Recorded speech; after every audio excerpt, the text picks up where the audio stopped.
We've talked about situations in the contemporary church that remind you of medieval church life. I remember you wrote an article where you outlined some of those distinctions or even comparisons between the contemporary church, the scene and milieu in which we live right now, and some things that were happening in the medieval church.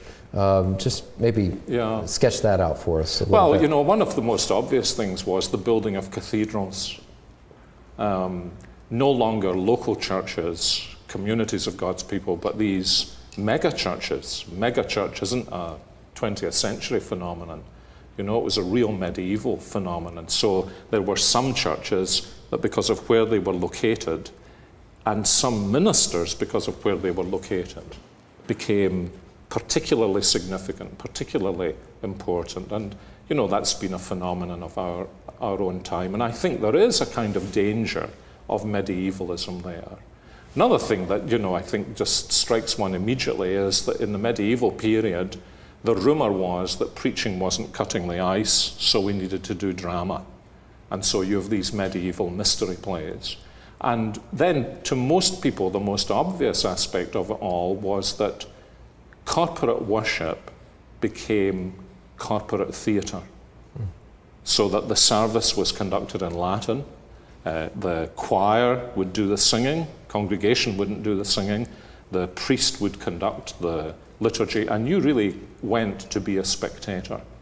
And I've seen, I think, in my own lifetime, tendencies in that direction. You know, many of the things that you see on television, almost by definition, have got to be entertainment. And that spills out into the whole church. And I think we lose very much the biblical emphasis on the centrality of the word. So there are all kinds of connectednesses. And then in the medieval church, there were certain individuals who had supernatural powers. They could change bread into the body of Christ. They could change wine into the blood of Christ. They could pronounce the forgiveness of sins and all kinds of things. And, you know, we've seen something of that order in the 20th and now into the 21st century church as well. Which I think is just another indication that a little knowledge of the history of the church in the past does begin to help you to avoid making the same mistakes in the present.